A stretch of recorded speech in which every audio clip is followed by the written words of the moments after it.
America ने अपनी एक शर्त से पाकिस्तान को धर्म संकट में डाल दिया है। अब हम इस बड़ी खबर की बात करने वाले हैं।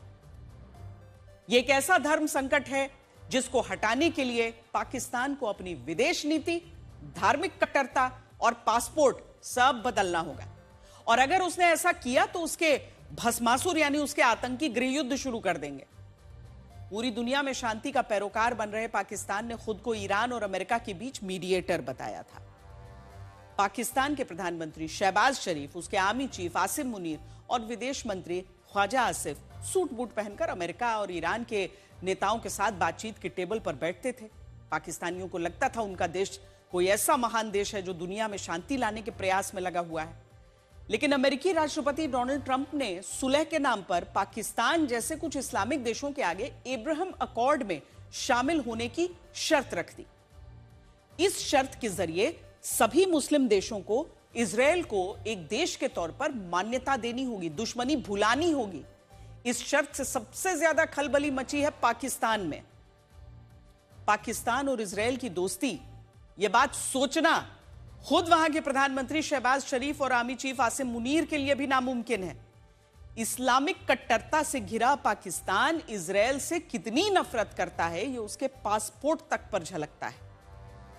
पाकिस्तान इजरायल को देश नहीं मानता है।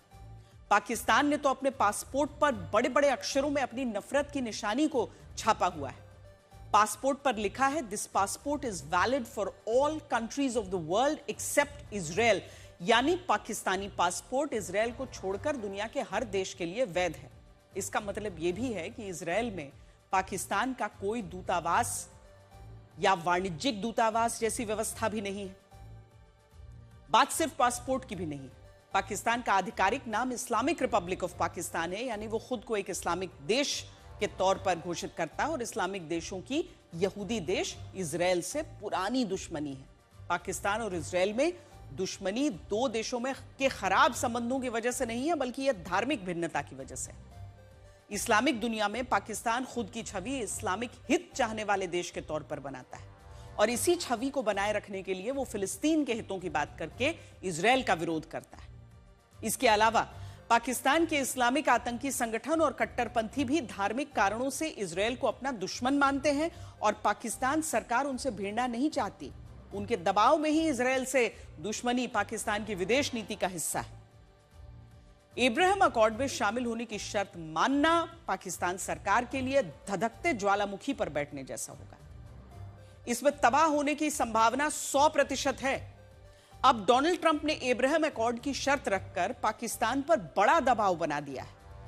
अभी तक पाकिस्तान की तरफ से अब्राहम अकॉर्ड में शामिल होने या न होने को लेकर कोई आधिकारिक बयान जारी नहीं किया गया है, लेकिन पिछले कुछ वर्षों में पाकिस्तान के मंत्री इसमें शामिल न होने की बात अलग अलग मीडिया हाउसेस को बताते रहे हैं।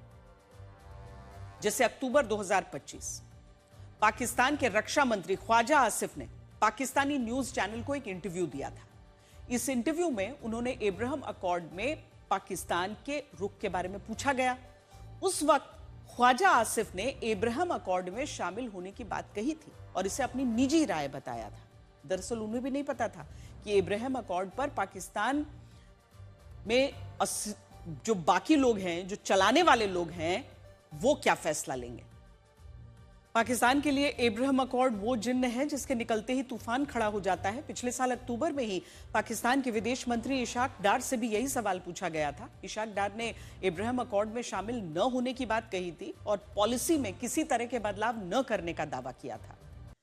मजेदार बात यह है कि अब्राहम अकॉर्ड को लेकर किसी पाकिस्तानी की ओर से आधिकारिक स्टेटमेंट भी इस तरह से दिए जाते हैं जिसमें पता ही नहीं चलता कि पाकिस्तान कहना क्या चाहता है। इसी साल जनवरी में पाकिस्तान के अब्राहम अकॉर्ड में शामिल होने की खबर उड़ी थी। इस पर पाकिस्तान के विदेश मंत्रालय ने जवाब दिया कि पाकिस्तान फिलिस्तीन को एक देश और जेरूसलम को उसकी राजधानी बनते देखना चाहता है।